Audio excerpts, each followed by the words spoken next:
Hey everyone, and welcome to the very first episode of My Real Estate Story. This podcast is all about real estate, but more importantly, the real estate stories behind the journey. Mainly, we would like to focus on real estate, but our guests can talk about anything they would like to. The wins, the challenges, the lessons, and everything in between from people who are actually doing it. If you're interested in real estate or just love hearing how people build something from the ground up, you're in the right place. I'm really excited to start this journey and bring on amazing guests so we can learn from real stories from real people. All right, let's jump into our very first conversation. Welcome to My Real Estate Story. This is a channel where investors share real, unfiltered stories from their real estate journeys. The wins, the losers, and everything in between. Today, I'm joined with Elieth Quiroz. Did I say that correctly? Well, my name is Elieth Quiroz. You can call me Ali, like my friends do. Nice to Okay, meet you, Lee. it's nice to meet you, Ellie. I'm very excited to get to know you. And she's been in the industry for a long time. And then we'll talk about how they got started and what they've learned along the way. And for me personally, I'm excited to get to know her. Ellie, thank you very much for your time and thank you for attending this podcast. No, thank you for having me. Really excited to be here, guys. I really enjoy talking, so this is gonna be long. Good. Well, this is all about you, and we really want to hear everything about you. So please, Ellie, tell us a little bit about yourself and how many years you've been in the industry. Oh, wow. You put him in the spot. I've been in the industry for 10 years already. It's been a long time, very interesting journey. It's been a lot. So we have a lot to talk about, I guess. So I'll just jump straight into the question I really want to know. Oh, So sure, bring who? some coffee. uh, no, really, I'm interested in knowing who you are first. Right? Really, that's me personally. I want to know who you are outside professionally first. Tell me again, who is Ellie? Um, what do you do, and what you love doing? What are your hobbies? What do you like? Wow, that's a deep question. Well, Ellie is someone who loves family. I love family. I love my parents. I live and die for them, but I stay alive for them. I love God first and most for everything. Like I am who I am because of Him. I'm alive because of Him. My story is very large. I love God above everything. I'm a Christ believer. I love family. I work super hard for my family. I have a strong why. Uh, I love music. I enjoy painting. I love poetry. Um, I love traveling, nature, and really, I'm not someone who's gonna be on a cage all the time. I like nature to recharge, to breathe, have routines. I'm very like organized, but it needs to be done. It has to happen no matter what. Um, I'm someone that I consider myself loving and caring, with a major purpose in life, which is enjoy helping others in need. That's my main purpose, and my why is serving God, my family, and helping others because life is very empty when it's just about yourself, to just one person. And then you're like, okay, I'm good. And then my family is good. So what's next?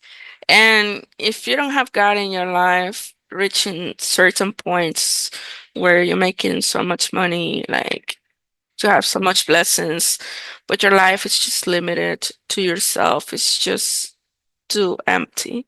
So most of the people find themselves like, what's next? What's gonna happen? And really what they're lacking is God in their life, and a purpose. Why am I in this planet, in this earth? What am I supposed to do? Because there's so much more than just money. Let the love of God just open your eyes to everything that you can actually do for others. missions. I like to look at things like missions that God can trust me enough so I can accomplish some missions and mostly family. I want everybody to be happy. I know that I'm not their happiness, so I just want to facilitate things for others that do not have the same luck than me or the same blessings. So if I could, I just that would be my 9 to 5. But yeah, that's Ellie. Very wild, but also very conservative. Two very contrasting things that are together. I like that. There's a lot. Well, you said the question was deep and the answer was very deep. I really appreciate that. I got to know you and just, well, not everything, of course. We're saving that for for the last part, like what you said, but I love it. As a fellow Christian as well, I also believe in God. Like He has to be a big part of your life, and like I like when you said that you want to give opportunities. And I want to ask that question. You said if you had the choice, you wanted to be your 9 to 5. What did you mean by that? You want 9 to 5 as in helping others? Is that right? Yeah, helping others. Like that's my mission. I don't just want to make money in real estate for myself because it becomes very boring when you reach a point. It's like it's pointless. It becomes like it lacks color. Like it may sound silly for some people that may be starting or that is like, I'm struggling, I want to make money. Yeah, but once you reach a point where you don't need anything, it will happen. Like if you work really hard for a certain amount of time, you will get results. And once you reach that point, it becomes pointless. And I've been there a couple of years ago, and um, as I got closer to God, my relationship, my intimacy, like alone, I was like, life is lacking purpose. And it's not to wonder why so many rich people is just taking their lives out there. I mean, I don't want to get too creepy on the conversation, but there's people that have everything, but at the same time have nothing. And for me, God is the most important. There's so much people in it out there. It's not like you're just gonna go and give, give, give, but also teach. Like there's ways of helping people grow and help. Like you gotta feed them, but also you gotta teach them how to work by themselves. So my ideal 9 to 5 would be having an unlimited budget that never empties, and just go through the world talking about God, telling people about God, what He's done in my life, my families, and what I've seen Him doing, and just helping them. Like, what do you need? Like, I believe God is almighty, powerful. I've seen things that, I don't know, very crazy, but also very powerful. So I believe there's no limits. When you come from nothing and you see God opening doors for you supernaturally, you just become more aware of his power and his mercy. So I always say, like, without God, we're nothing. I believe in this world that we live right now. We need more of that. We need more light. We need people to come out and say, God did this for me, and He can do it for you too. What is it? Learning English, learning a skill. Like, I rule my life by God's word, and in the Bible right now you can compare the Bible to a reality right now. And in the Bible there was hunger, there was desperation, and Abraham was the most prosper man on earth in the desert. So there's no limits, but I believe that people need more God in their life. There's people in needs of medicine, and that's one of my goals, to put out there an organization that supports people in needs of medical needs, that they don't know how to pay those medical bills, and also talk about God, like transform lives inside out.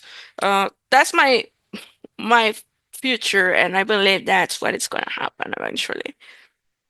I love it. Just so you know, you mentioned some people will find it weird. You're talking to a person who agrees with you fully, and not because just we're on a podcast and I have to agree with you. Not like really. I'm happy to meet a person with a similar stature because or similar understanding of that. Just to share with you as well, I am aware of his power as well. Like sometimes it doesn't come immediately, but prayers happen for me at least. I don't want to get into specifics, but prayers happen exactly how you ask for it, and God gives you. This is really from experience. It gives you fear and respect. Yeah. I like that what you said. His power and specifically mercy. I've had those moments where you pray and like it doesn't come immediately, but after a month, it's exact to the word. It He happens, does answer. He answers. Like some and it's people just scary. don't open. It's scary. He answers. He gets back to you. And I mean, my testimony is pretty long. It's very interesting. It's been a journey. Like I believe, like I tell my mom, I feel like Moses from the Bible. I feel sometimes like David. I feel sometimes like just the smallest character in the Bible. But you know, his mercy is everything. So you ask me who's Ellie? Ellie is a child of God that fears him and loves him and loves people. Like because you gotta love people. Like you gotta appreciate others. Like the smallest child in the streets, um, the elders that need support. So through my company. I fulfill parts of my ministry because everybody has a calling and a ministry. So that's what I do. I work for a bigger purpose, not just for money and not because I want to feel power or control. You mentioned something. You said your company fulfills your ministry, and I want to know. I think this is a perfect opportunity to transition to what is your company? For a person who doesn't know your company, now we know Ellie. Let us know what your company is about. I have two businesses. The side of the business, you have, well, actually three. It's three, like, have three departments. Dialing for deals. It's for real estate, so lead generation, helping other investors make money, get deals, acquire new properties, or help realtors. Just the service side. We have Social Kingdom, which is just marketing, mostly for realtors or business owners who wants better exposure out there, get in front of others, strategy. We have someone who manages Social Kingdom, but everything is under one roof. Eco Solutions. Eco Solutions is the mother of all companies. And I have the new one that is coming up that is gonna be selling your house for more, which is gonna be specifically for wholesaling nationwide, innovations, listings. So there's two companies for service and there's one for acquisitions. How they fulfill my ministry is that I have a commitment. From everything I make, 10% is to God's, for like God's mission. Either a part goes to tithing in a church that I attend, and the rest goes to feeding people. Like there's so many elders in my country, in Nicaragua, that needs medicines. They don't work. They don't have a social um, service. Like they don't have food. We try to help them the most possible. Sometimes it's a little bit more than the 10%, but I don't mind. That's where my heart goes the most to. Like to talk to, not only feeding people, but telling them about God, that they're not alone. It changed their lives. I've seen people, elders, that they basically almost die, and you just take the time, go sit down next to them, and you hold their hands, and you tell them there's still life out there. Like we need to try, and you tell them about God, the love of God, and that, and you accompany that with food, with some provisions that we put together for people that need sometimes. And that's how we fulfill it. I mean, I wish I could do mayor scale. Um, so far, we're not at that point, but I'm pretty sure we will at some point in the next 5 years. Um, that's where we're heading, like. And that's really what fills my heart. And then I enjoy what I do. I enjoy talking to people, running teams. I work since I'm a little girl, to be very honest, 10 years old. And I've been very like business orientated. Nobody told me. I just began working, helping my mom. And then at 16, I went out, found a job in other places that were not my mom's. And I've been working, I started like I've been very independent. Um, I love business. I really enjoy doing it. There's some people that is miserable, like making offers, talking to people. I really love it. I love training others, like providing jobs, finding solutions. Like that's, I don't know, that's how I was built, I guess. I love that. I love that. You said you were business minded. You enjoy it up to now, and for a little girl to enjoy business, do you think it was a talent or a skill? I believe it was a gift because nobody taught me and my family to be business driven. I was a little girl that, in my school, um, my brothers bought me like these Barbies notebooks, when it was cool to have them, like nobody had them. And I would just photocopy them and sell the photocopies in my school. And I would get in trouble because I would be always thinking, oh, I can't sell this to my teammates in the room. And I would get in trouble, a lot of troubles. I don't know why. Now nowadays I'm like, shoot, like I was smart. But nobody told me. I believe that I was a gift from God. I always knew that I was gonna be a provider, that God was gonna use me to bless my family.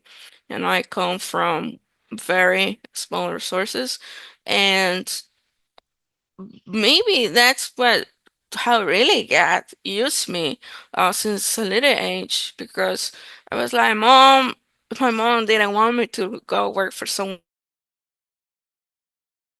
I was super young and I was only working for her. And, she had small businesses, like not too big, but it was small businesses generating. I was running her employees. I was running her employees, like, and I was 10, 11, 12, and they were scared of me because I was like very, I don't know, I believe it came from God. I did it. He did it. I believe he chose me to do this for my family. It was like a breakthrough. I feel love and I appreciate that he did that because it did open doors for me. And I was running call centers for other people. Like I had a mentor. She hired me. I was just 20 and I was running her call center basically. I was her right hand. And she had a very successful call center.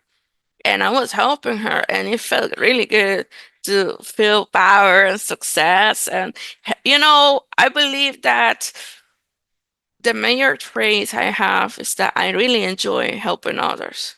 So I was happy helping her achieve her goal. And that's what really taught me a lot because I saw how she moved, how she worked, how she spoke. I admire her. So instead of being like, oh, I want to take this from her, I really wanted to be part of it. And I believe that is exactly where most people miss opportunities because they want to be them and they full of themselves. How about if you want to accompany someone else in their goals and you are in the same direction and you grow as you collaborate with them and you help them? And I used to enjoy, at the age of 18, I run a hotel in my country. I was running a hotel. Like I was still going to college on the weekends and stuff. And I believe it was just drive. I was not afraid of doing the work because I was used to doing work at my mom's small businesses. And so I admire my mom because of everything she was doing. So I wanted to see her win. And I believe that's where I developed that ability to love, see others wins. And then my mentor, when I was running the call center for her, she she was a single mom, and I kind of saw the reflection of my mom on her, and I was like, okay, what you want to do? What's your goal? Let's do it. And I was just driving with so much energy. And I enjoy working always. Like, I'm someone who cannot stay home doing anything, like just nothing static. Like, I need to be like either doing something productive. Sometimes it's very difficult to rest, but I'm learning. At this time, I'm learning to be more relaxed, not to kill myself. Like understanding the 20s is not the same than the 30s.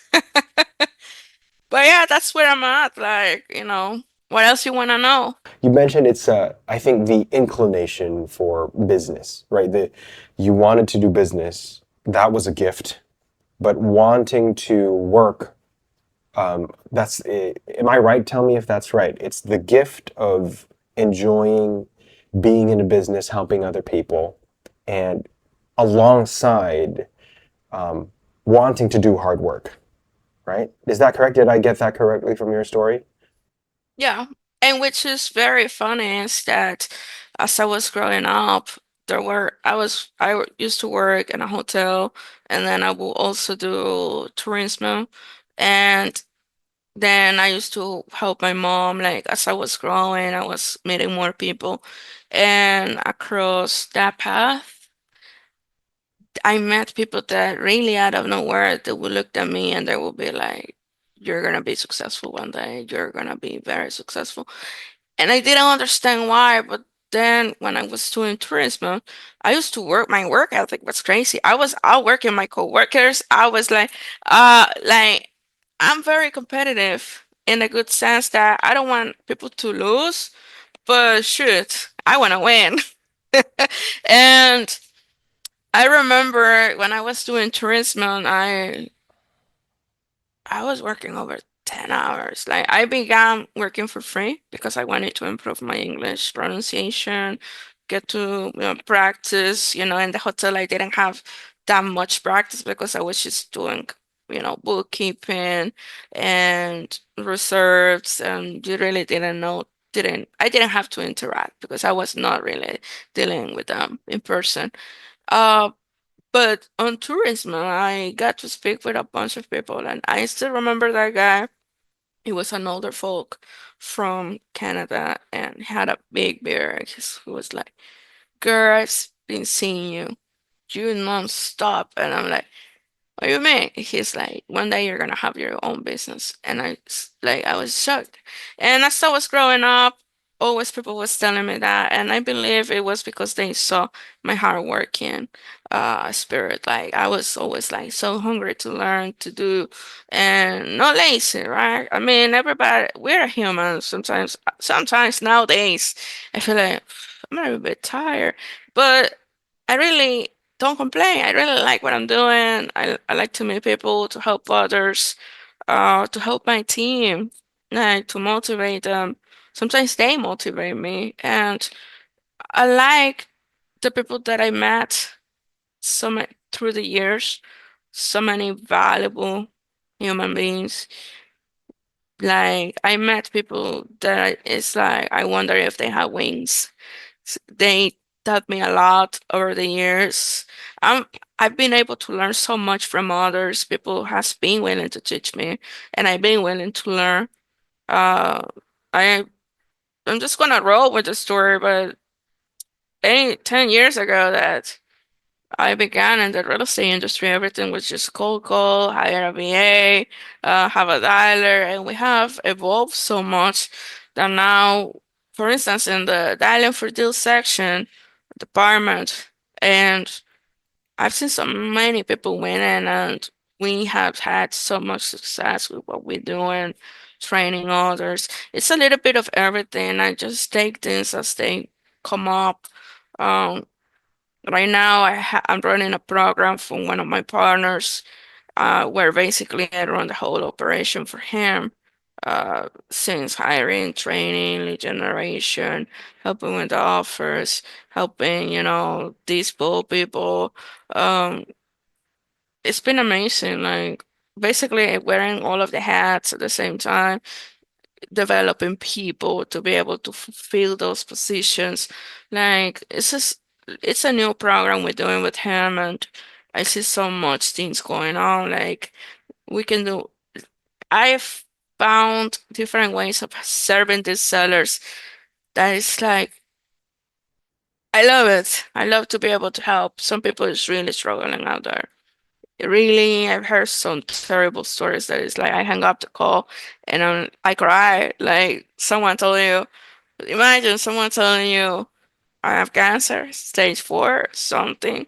I'm 9, my son just died, and they speak to you with that broken voice that is just shoot.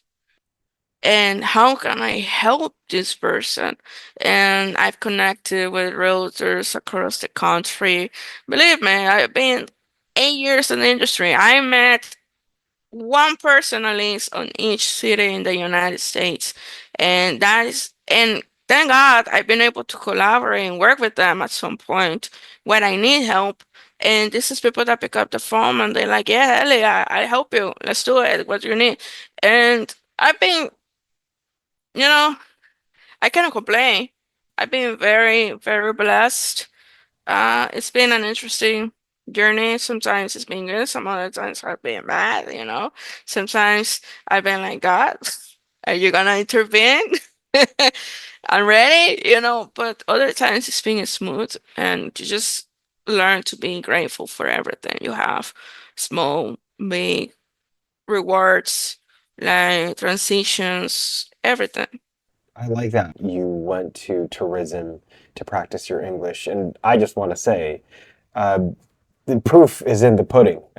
Your fluency and vocabulary is excellent. And um, same with your business, I guess.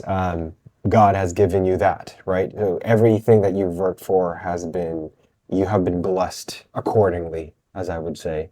It's truly impressive, truly, truly impressive with Thank you. where you started.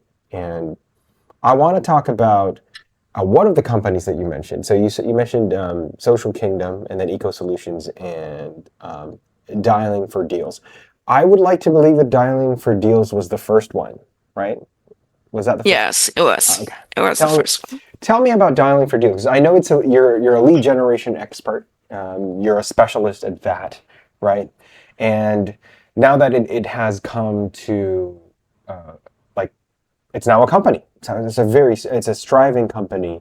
How did that start? Yeah, so I was running a call center. I was the executive assistant slash CEO slash manager, and I learned so much about how to lead in people. I saw firsthand how, which that mentor, she's my friend nowadays, and I owe her a lot of what I know now, who I am. Like she's very active in my life. Like she's still my coach. I call her, hey, I have this problem. What do you think? Um, but yeah, when I left her company because I was gonna try to do something alone, and I began like -0, like one computer, talking to people, open an office where I was living.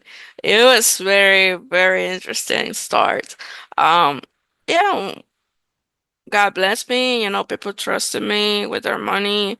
We were started like that, cold callers, VAs, dialers list, and then evolve over time. Nowadays, we're doing things different. Instead of hiring a VA, we have an army of VAs through the planet. And what we do is just like run campaigns for people. Like there's some clients that they buy 400 leads from us. There's people that buys 50, 40, 30, 20, whatever, like budget. The real limit here is everybody's budget. So the leads we sell to people are unique. Yeah. So we don't recycle their leads, we don't resell them. Um, we give them a commitment, minimum of 3 months, for instance. Let's say you are my client and you want to target what, let's say, the state of Florida. All right, so we work with your budget, we create the campaigns, we have bots, SMS campaigns, email campaigns, Facebook marketing. What we do is we create that bundle and then we gather those leads and we have lead managers call them, verify they want to sell. their motivation to sell must be something else than just money, because money is already factored in the conversation in their needs. But there must be something else, like why are you even selling? Like what is going on? Um, I'm a student from of RJ Bates. I've been in his mentorship for 3 years now, and it changed my mind. It changed everything, and I've evolved based on everything I learned. Um, I was on different mentorships with Brand Daniels, Subto, now RJ's. I've been in other mentorships. Uh, I had another mentor, Travis Wells. I've learned so much from these top producers in the industry. So I changed that. I want people to have more success doing less. It helps their business. They make money. They continue putting money back into my company. I continue feeding people. I continue creating jobs. I continue improving my lifestyle. And yeah, just continue little by little, building more and more and more. So, um, most of the people tells me that they feel different when they call my leads because they can tell there's not another 20 guys calling them at the same time. So that's factor number one. Number two, I'm really interested in my clients, my partners winning because it's a reflection of myself, right? I mean, there will be some cases where people is not gonna win, but nobody can tell we didn't try. We didn't give our best, right? Because you also gotta call that the leads have experience, and sometimes when you start in, um, you may not have the resources of the skills to work the leads. Um, I believe that our leads are one of the best out there, brings strong opportunities, and I don't know, I just love working with the people I work. And I hope that we can take it to other people too in other businesses, help them grow, um, show them through results. How important is it to have a mentor, especially Very when you're working? important. How? Can you Very important.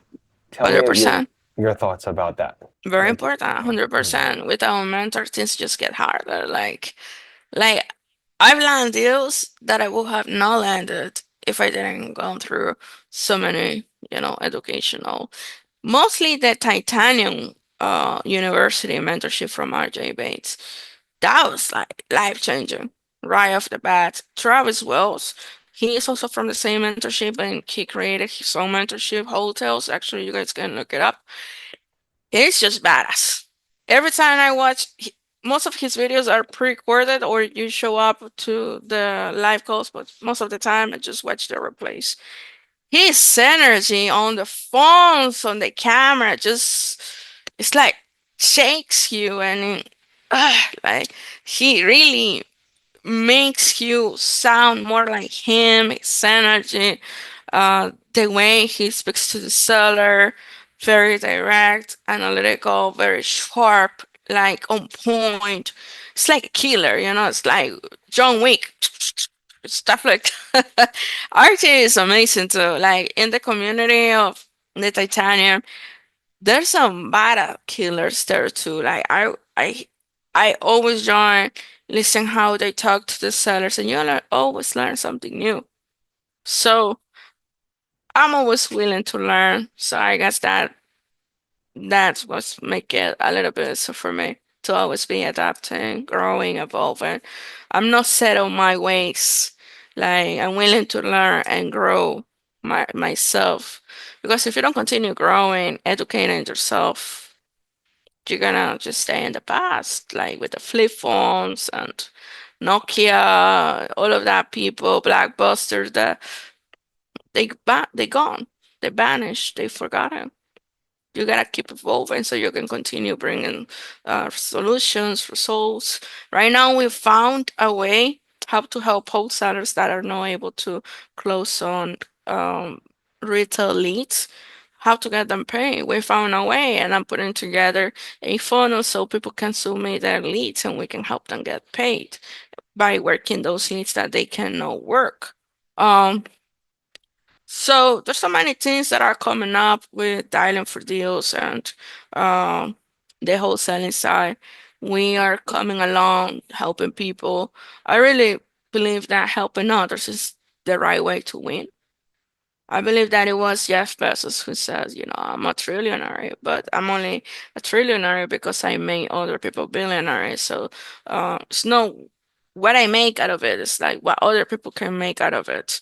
And that's gonna be a new program for me. Like we're gonna be launching this month, that we're gonna be helping other wholesalers. Like how many retail leads you have in your pipeline? You may have 50 leads in your pipeline that you cannot convert. It doesn't fit for cash. It doesn't fit for innovation. It doesn't fit for sub to. Guess what? I can work it. So I found that way, and I just want more people to get paid. It's just like if they get paid, I get paid. Everybody happy. I guess what I'm getting from here is like you not only aim to help, but you're not also afraid to ask for help, like mentorship, Yeah. right? And when you ask for help, you can give help as well. And I think that is a Uh, very good advocacy to have, very good mindset to have. And you mentioned something about it seems like dialing for deals in your companies are very Swiss Army knife, ready for anything, ready for again, maybe some people come to you and be like, maybe I worked with this other company and it didn't work. And then like maybe they worked for like 100 companies and like it didn't work. But for you, I like that answer. You said, I can do it, right? Our company can do it. It's very clear what your wins are, but what are your challenges specifically now that your company has grown? What are the things that you wish would go better? a lot. You can wish things have gone better years ago, like at the beginning.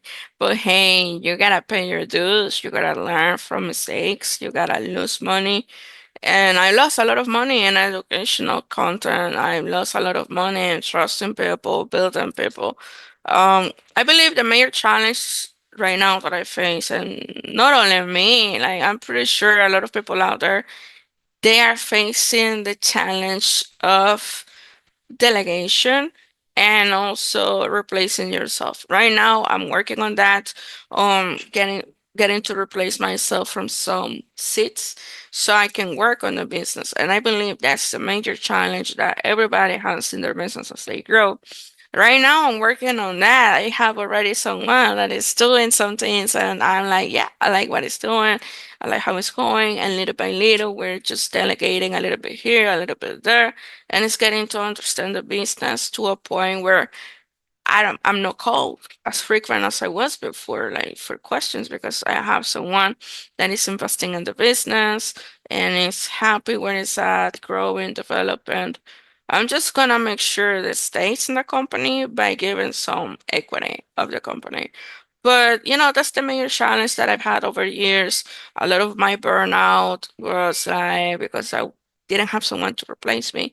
Or probably, like most business owners starting the had some fear of letting go, like, oh, if I don't do it myself, it's not gonna work.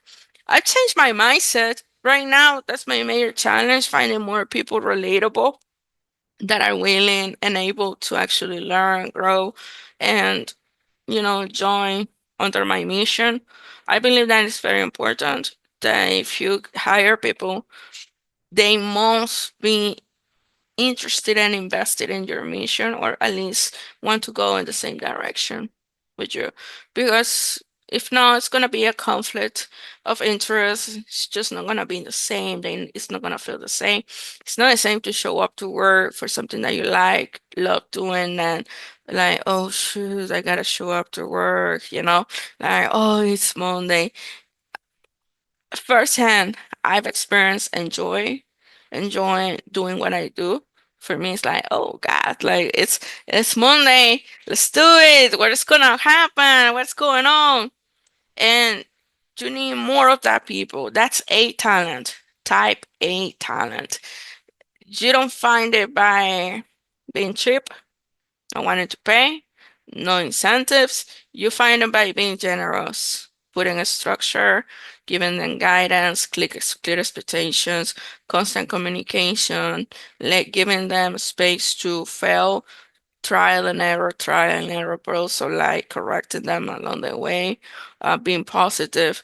I believe that's my major challenge right now. I'm looking for more people to join under my direction, more partners, more people willing to grow, to help others, like more like-minded people, really. There's challenges in vetting people as well, right? With recruitment. I was part of Yeah, recruitment as well, so I can relate to that. I like what you said, where it's like they have to have the same mindset, not necessarily the skills, because skills can be taught. You know, if you give them opportunity, you're there to help. It can be worked on, right? If they're not good now, they're going to be good if you help them. So it's mainly the yeah. mindset. I really 100% agree with that. The mindset. Attitude, attitude, Yes. willingness. There's some people that is just opposed to everything. Like I've seen it first, and I'm like, "Are you okay? Like, are you okay? You need to escape this meeting." Like some people is like very opposed to everything, or some people is entitled. Like when you are entitled, like I am, there's no room for growth.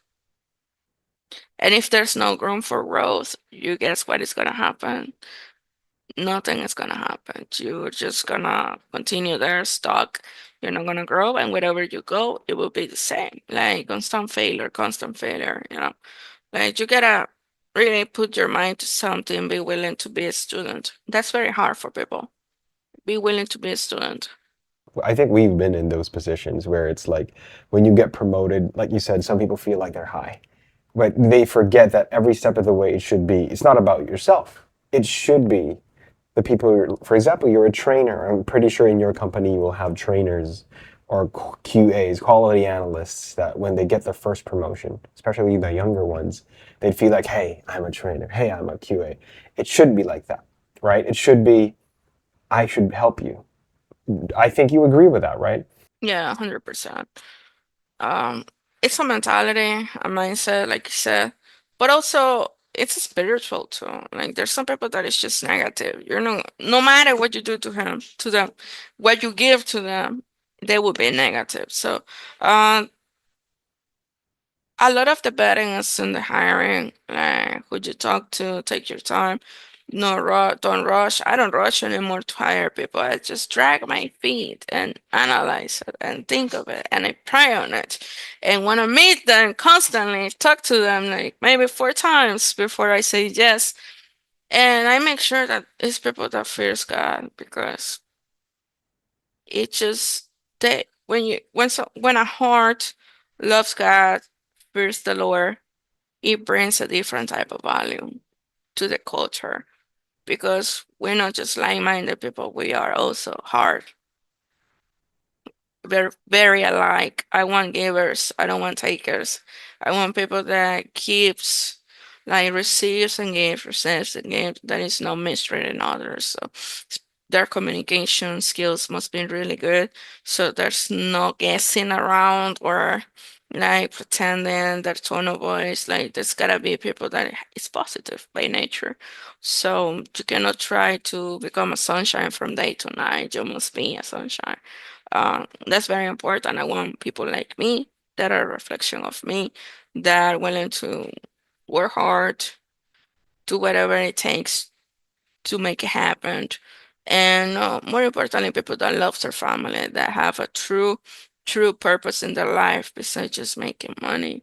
People that like I have people in my team that are gonna get married, people that is married, that have kids, they're very young, they help on their parents. So it's just a different drive when you have something to live for. Well, I want to now go back to the business side. You mentioned delegation is something that you were, I think, as a very strong forward person who wants to do everything, wants to wear a different hat. The emotional It attach, was difficult. the emotional attachment to, I want to do this. If you want to do it right, you have to do it yourself, right? So I Yeah, understand that, but again, you have so many businesses now. You're right, and I guess sometimes the mind and the motivation supersedes the body. You have to rest. Especially mentioned when you're now in your, yeah. well, we're now in their 30s, so you have to remember, oh, the body's telling you you got to rest. So in that case, Yeah, you gotta delegation. work out. You gotta. Drink water, like, yeah, when you're in your 20s, you don't sleep, you only drink coffee, you don't eat, you just like going, going, going. Like, nah, I've learned to be more in peace. I become better at delegating, leaving any any fears of losing or anything aside, and just putting more structure. Delegation is like, it's tough when you never done it, and when you have that control issues. You know, for me, it became easier over time through God, because the Bible talks a lot about trusting, relying on God, and it was a process. It was a process, but also hiring the right people makes life easier. Having the right people in your team is a life hack that people don't talk about. People that can pick up on any task and they doers, givers among each other. They respect each other. You just show up and things are just done. And it's like, shoot, they better than me at this. And yeah, it's a life hack. I communicate very effectively, but I've had to learn to communicate effectively, because for someone to replace you, they need to understand your thoughts. It means you need to explain what you really need, what you're looking for. And that's where most people have challenge, like I did. I had a lot of challenge, and it's like, this is not what I wanted. Okay, but this is what you asked for. So you always get what you want, what you express. That's something I always say, you always get what you want, what you work for, and what you express. Going deep into the delegation, here's what I want to really know. What part of your work or business do you not like doing the most? So for example, for me, it's emails. It's always like you have to do it, but it's like it's hard to, I'll do it later, right? So what part of your work, you feel like, yeah, it's a struggle for you to motivate yourself with, and you had to delegate? The delivery. But before, I used to be very geek into automatations, delivery, packing, Even when you sell digital products, you need to pack it, organize it, make sure that it gets in the hands of the customer. That's the deliveries where, like, I delegate the most. It's like I don't want to be involved in it. I'm done. Like, you handle it. You make sure that it happens. You make sure that you go into the sheets, you read the feedback, you bring it to the QA's attention, you replace it. Like, that's something I cannot do it like alone, or I just don't have the energy to do it because I do so many other things. For me, it's delivery and packaging the service. Uh, then talking to the clients, chatting with them, helping others. Not everything is about clients. Like, I know so many people that need help, and anytime they reach out, just talk to them, bring value, guide them, talk to them. Like, I become better at directing and communicating. Before, I wanted to do everything on my own, and that creates a small roof over your head. And I'm like, now I have more freedom. I'm more a creator, like plans. I have projects in Florida with a group of realtors, and we're doing amazing things. And it's just like we have the right people, you know, doing the delivery, the connecting, the transition, and the automatations. You just need to pick the right people, tell them exactly what we're supposed to do, but also hire people that have the skills you need for this very specific, if it's not gonna be for leadership, you need people with skills sets for what you're gonna be needed. So that's what I don't enjoy, to be very honest with you. Sit down, go over through sheets. I'm like, oh God.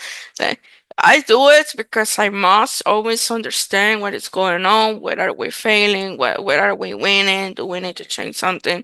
You always, with experience, you always bring other output.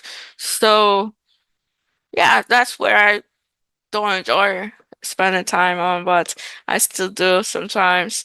Uh, I'm like, let's still assume, join on this training. And I really love training, chatting with my team. uh, understanding where they are at, like listening to their calls. That's where I enjoy to be the most at. I get that. So that's something you've already delegated, I believe. Yeah, I still get it, thank guys. All right. So one more question about that. What other tasks do you feel like you wish like it was faster? So I want the audience to hear this because like a lot of, if we ask them to share, a lot of people want things to be, you mentioned automation, right? Want things to be automatic or faster. Particularly your work right now, what you do, the tasks that are still on your plate. What do you feel you wish would be faster or automatic?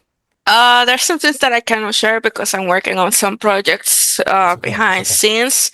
But basically, I would like that people get deliver contracts instead of all of the work from getting the lead to getting the contract. It's imagine that you could pay X amount of money for a contract delivered. All you have to do is pick up the phone, introduce yourself, and say, I'm gonna take it from here. My team already signed a contract with you. We're gonna take it from here. And then it's just like a waiter's like easier job. So that's something that I'm working on personally on a project for myself for my own program. And then I'm gonna probably once it's refined, I'll make it to the public if I decide to do that. Because I really wanna help others as much as possible. But also I wanna make sure that it's manageable because I have other things in my life besides just work. But yeah, imagine you just woke up in the morning and you got three contracts signed and you didn't have to call that lady yourself. Guess what? That's ring, ring, ring. Like becomes easier. And I've noticed that a lot of wholesalers, investors out there, struggle being on the phones and no wonder why. Sometimes you get a cancel contract. Sometimes you're like, shoot, I worked so hard for that contract and really want it to happen. And a lot of things happens in the real estate industry. Real estate is something else. Like people believe that it's just I'm gonna buy a batch of leads, just get a contract. That happens when you have so much skills, a big network. But if not, if you're starting, it takes time. It takes reps. It takes failure. It takes challenges. It takes resilience. Like it's not unless you have the money, the funding to be the buyer, the end buyer. It's like it's different because people come and pitch deals to you. But to get to that point, all of those buyers had to endure and embrace the hard work, pretty much, that it takes to get to that level. Going Okay. back to your challenge with that, you mentioned automation, you mentioned delegation. The one thing you want to be automatic or faster is like when someone calls, right? It's already delivered. The package is already delivered, or at least presented. But what about the calls? You mentioned helping people. I'd be remiss if I don't mention this because the audience, I'm pretty sure a lot of people will be asking this. What do you think about AI? Is your company now participating in anything AI or automated in that way? So from calls to even, like what you said, delivery. What are your thoughts on that? We use some AI bots in our system to, verify phone numbers, addresses, to do some sort of initial outreach, but not too deep. I rather the human touch because nobody can replace humans. We have humor, personality. Um, Maybe in the future I'd be doing something deeper in AI. Right now, I'm not really making it the base of my business, to be very honest with you. I see that. And it also sometimes it goes against the helping, right? Because we want to help, other people and help them connect. No, really, that's pretty much you got it all out. All right. So yeah, that's it. So in terms of like the calling, you would prefer that to be because now I think I researched something about like AI assistants where it's like even the calling can be done through that. Are you against that or again still with the human touch? I'd rather the human touch because I believe it's becoming illegal in some states. Uh, and the machine will always behave like a machine. It's not the same. Like if an elder is picking up the phone and they want to talk to someone human, and that discourage the consumer a lot because it's like I feel like I don't matter. Like it's happened to me that you call, for instance, I call Amazon to complain about something or to request some help, and all you do is just talking to a machine. It's like nobody's listening to me. Nobody cares about what I think. It's a true feeling. You know, like consumers really don't enjoy talking to machines. It actually makes them upset. And we're in a business that we need to be as human as possible, as genuine as possible. So that's why I always am on a vouch for having more humans on the phones, helping others, having real conversations, stuff like that.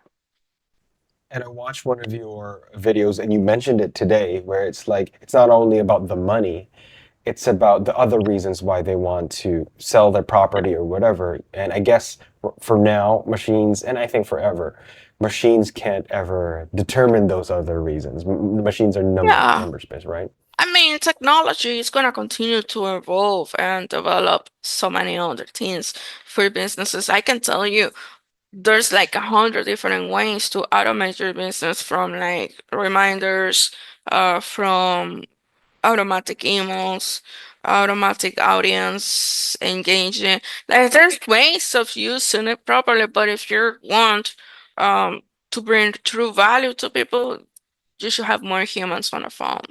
It really depends on your business. I believe this business is human orientated. Real estate is human orientated. You can use AI for SMS blasts to respond to people, to schedule appointments via SMS, but put a human on the phone and you're gonna see the difference. Like you leverage from AI, from technology, but don't make it the base of your business because that's where we lose identity, capabilities, and skills. It's out of a bunch of people that they don't know how to write something. They just use ChatGPT. Kids from school nowadays, they just go to ChatGPT. So what are you really learning? Are you using it to learn, to grow, to evolve, or just like to replace you? So that's where I'm like, keep your identity and just leverage from it as a tool because I believe that if you use it, it benefits your business, you can maximize resources. Why not? But just don't make it the base of everything because that's where things are gonna go south. Right. And especially for assistance, you mentioned if you call Amazon and then it's not a human that's answering you, it's very frustrating.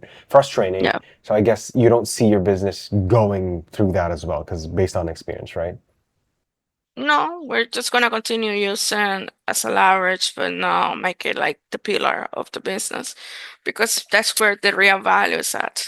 That's where you really win people's hearts and Yes. businesses, So now let's right? go to the integration of your each of your company. How do they tie together? I would like to believe that Social Kingdom helps out dialing for deals, or is it a separate thing? Yeah. I want to know how everything ties together. So checking the runs the ads for the company and for our partners, clients. Uh, but also for realtors, it's more orientated for realtors really. And for business owners general, like social media, video editing, content creation, fresh, real content creation, not ChatGPT generated AI like copy paste. No, real content that engages. And um, Adam, who is in charge of Social Kingdom, uh, he is amazing at YouTube. He's taken YouTube to another level and talking about 200,000 views in a month. Where one of the clients was like scared, like in real views and real subscribers, and it's like he's good at what he does. I believe that that's the key to everything. Enjoy what you do and get good at what you like to do. That's the key. Like if someone wants exposure, wants to grow their social presence, wants to become like a point of reference in their community, they need to be out there talking to people, showing them who they are, like what you do, where are you different. Show them the difference from just someone sending a postcard, like saying, sell your house. No, like who are you really? Because people work with you because they trust you, they like you, and they feel they relate to you. One more question, one more quick question. What would be your last statement for people who are, whether it be real estate, starting their business, what would be your final message to our audience? Put God first, follow God, follow His commands, and everything else will follow. That's the key of life. If you follow it, things will come to happen. Maybe not the way you want it to, but it will come to happen. He will give you what you need. Ellie, it was really wonderful to hear your story, and I'm pretty sure the audience would love to hear your story as well. And it was really great to know you. Oh, thank you, Ellie, so much for your time, and I hope nothing but the best for your business. We'll keep in contact. And that's a wrap on the very first episode of My Real Estate Story. Thank you so much for being here and being part of the beginning of this podcast. There are a lot more conversations and amazing stories coming your way. If you enjoyed the episode, make sure to subscribe here on YouTube so you don't miss what's coming next. And you can also follow us on Instagram for more real estate content and updates from the show. Thanks again for listening, and I'll see you in the next episode of My Real Estate Story.